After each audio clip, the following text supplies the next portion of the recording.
কি ভাবতেছেন যে তুফানের ফার্স্ট লুক দেখে যে রিয়াকশন দিয়েছিলাম বা প্রিয়তমা, এই পোস্টারটা দেখে সেই রকম রিয়াকশন কি হবে বা সেই রকম রিয়াকশন কি আমার থেকে আসবে?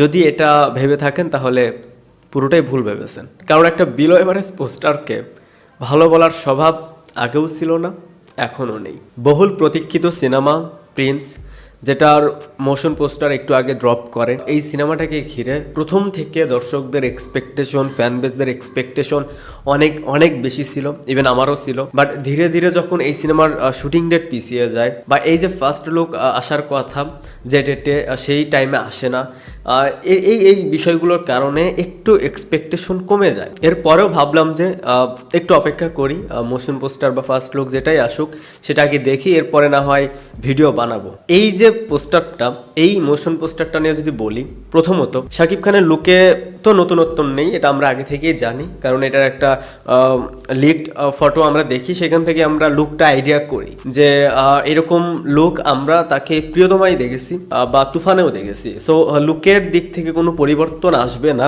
বা থাকবে না, এটা আমরা জানি। বাট এরপরেও যখন একটা মোশন পোস্টার ডিজাইন করা হয়, সো সেখানে অনেকগুলো বিষয় থাকে, সেইগুলো যদি ঠিকঠাকভাবে হ্যান্ডেল করা যায় তাহলে পোস্টারটা সুন্দর করা যায় বা সেটা দেখেও বাহবা দেওয়া যায় যদি সেম লুকও হয়। বাট এই পোস্টার বা এই মোশন পোস্টারটা দেখার পর মানে 0% ফিল আসেনি, মানে জাস্ট দেখলাম এ পর্যন্তই। শাকিব খানের লুকস নিয়ে তো বললামই, এরপরে যদি বলি যে এই ওভারঅল মোশন পোস্টারটা যেভাবে ডিজাইন করা বা মেশিন গানটা যেভাবে শাকিব খান ধরে আছে বা ওভারঅল যে এডিটটা, এটা পুরোটাই আর্টিফিশিয়াল মনে হচ্ছে। এখন একটা মোশন পোস্টার যদি পুরোটাই যদি আর্টিফিশিয়াল লাগে, দেখেন এআইয়ের ব্যবহার ভালো যদি সেটা ঠিকঠাকভাবে ইউজ করতে পারেন, কিন্তু প্রশ্ন হচ্ছে যখন আপনি এত বড় একজন স্টার কিনে কাজ করবেন, তখন সেই ফিল্ম থেকে প্রমোশনাল ম্যাটেরিয়াল হিসেবে যেটাই আসবে, সেটা ফার্স্ট লুক থেকে শুরু করে টিজার, ট্রেলার, গান যেটাই আসুক, সেখানে যদি একটুও ভুল থাকে সেটা কিন্তু খুঁজে বের করে, কারণ অনেক বড় একটা সংখ্যা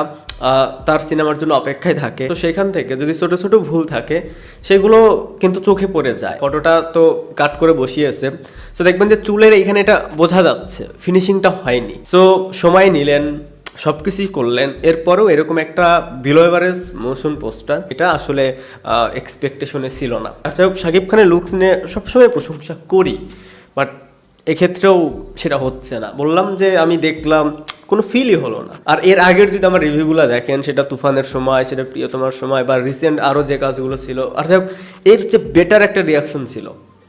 এখন ভাই মন থেকে যেটা আসছে সেটাই তো বলা উচিত। বললাম, আপনাদের ভালো নাও লাগতে পারে। যাই হোক, প্রিন্সের মোশন পোস্টার নিয়ে এই ছিল আমার ওপিনিয়ন। আপনাদের কাছে কেমন লেগেছে সেটা অবশ্যই কমেন্টসে জানাবেন। এরপরেও শুভকামনা থাকবে পরবর্তীতে যে কন্টেন্টগুলো আসবে সেগুলো যেন ভালো হয়। দেখা যাক। ভিডিওটা দেখার জন্য অসংখ্য ধন্যবাদ। এই চ্যানেল যদি প্রথমবারের মতন হয়ে থাকেন তাহলে প্লিজ সাবস্ক্রাইব। বাই।